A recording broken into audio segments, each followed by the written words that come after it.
Hi കൂട്ടുകാരെ, എല്ലാവരെയും റുക്കിയാസ് വേർഡിലേക്ക് സ്വാഗതം. ഞാന് നട്ടുണ്ടാക്കിയ കാബേജ് വിളവെടുത്ത് അതുകൊണ്ടുള്ള തോരൻ ഉണ്ടാക്കുക. അപ്പൊ നമ്മൾ നട്ടുണ്ടാക്കിയത് തോരൻ ഉണ്ടാക്കി കഴിക്കുമ്പോൾ രുചി കൂടുമല്ലോ. സാധാ ഒരു രാസകീടനാശിനിയോ രാസവളം ഒന്നും ചേർക്കാതെ കരിയിലയോ കുറച്ച് ചാണകപ്പൊടി കുറച്ച് മണ്ണൊക്കെ ചേർത്തുണ്ടാക്കിയ കാബേജ് വിളവെടുക്കുന്നതും അത് അരിയുന്നതും അതുകൊണ്ട് തോരൻ ഉണ്ടാക്കുന്നതും എല്ലാം ഞാൻ കാണിച്ചു തരാം. നിങ്ങൾ സ്കിപ്പ് ചെയ്യാതെ കണ്ടാൽ മതി. എന്നാ വീഡിയോ കാണാലോ. എന്റെ ആദ്യത്തെ കാബേജ് വിളവെടുക്കുക കേട്ടോ. എന്റെ കാബേജ് എന്താ അടിപൊളി, അടിപൊളിത്തോണ്ടൊക്കെ പരിശോധിക്കണം, എന്നിട്ട് ഇത് വിളവെടുക്കാൻ പറ്റും. കയ്യങ്ങിടുമ്പോ എന്റെ കാബേജ് വിളവെടുക്കുക. കണ്ടില്ലേ എന്റെ കാബേജ് അരിയട്ടെ. ഇത്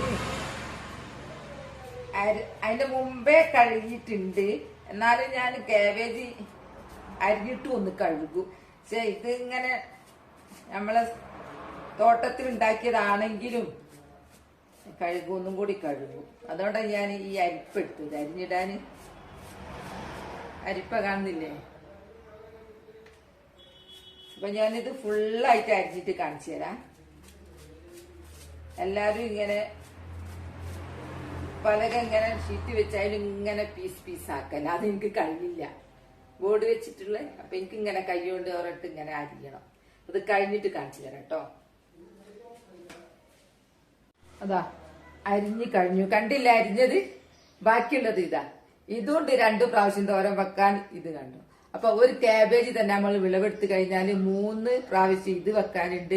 ഇതിനെ ചുറ്റുമുള്ള കട്ടിയിലുള്ള ലീഫില്ലേ, ചുറ്റും ഇങ്ങനെ പൊതിഞ്ഞു നിൽക്കുന്ന, അതും ഒരു 2-3 പ്രാവശ്യം തോരൻ വെക്കാനുണ്ട്. അപ്പൊ ഒരു കാബേജ് നഴ്സറി പൊടി 2 രൂപക്ക് വാങ്ങിന് ഒരു നഷ്ടമില്ല. ഇത്ര പ്രാവശ്യം നമുക്ക് തോരൻ ഉണ്ടാക്കാം. അതും വിഷരഹിതമായ അത് സൂപ്പറായിട്ട്. ഇത് പച്ച തിന്നാം, എന്നാലും ഒരു പ്രശ്നമില്ല. അപ്പൊ ഞാനിത് തോരൻ ഉണ്ടാക്കാൻ പോകട്ടെ. തോരൻ വെക്കാൻ നോക്കുമ്പോ നമുക്ക് അതിലേക്ക് തേങ്ങ വേണം, കാന്താരി, ചെറിയുള്ളി. അത് ഞാൻ ചതക്കട്ടെ. ഇവിടെ കഴുകി വെച്ചു. കറിവേപ്പില കൊണ്ടുവന്ന് വെച്ചു. മിക്സിയിലൊന്ന് കറക്കി ചട്ടി അടുപ്പത്ത് വെച്ചു. ഞാൻ തോരനൊക്കെ ഉണ്ടാക്കുക മൺചട്ടിയിലാട്ടോ. അടുപ്പത്ത് വെച്ച് എണ്ണ ഒഴിച്ച് ഇനി ചൂടാവട്ടെ. എന്നിട്ട് കടുകിടാം. എണ്ണ ചൂടായി, കടുകിടട്ടെ. കടുകിട്ട് കഴിഞ്ഞിട്ട് നമ്മൾ അടുപ്പിട്ടാൽ എണ്ണ പുറത്തേക്ക് തെറിക്കൂല. കടുക് പൊട്ടിയതിന് ശേഷം കാബേജ് അരിഞ്ഞു വെച്ചതിട്ടു. ആവശ്യത്തിന് കുറച്ച് മഞ്ഞൾ, ചിലവർ മഞ്ഞൾ ഇടില്ല, ഞാൻ ഇടാറുണ്ട്.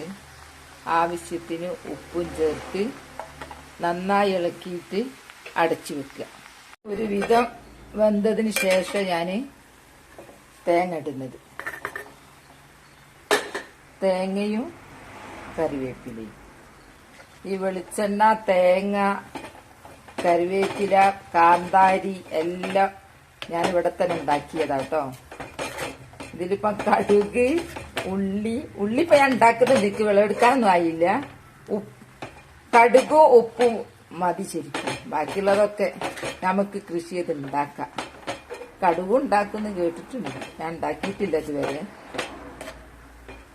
ഞാൻ ഉണ്ടാക്കുന്ന രീതിയാണ് ഞാൻ കാണിക്കുന്നത്. നിങ്ങൾ എങ്ങനെ ഉണ്ടാക്കുക എന്നുള്ളത് കമന്റ് ചെയ്യണത് കണ്ടിട്ട്.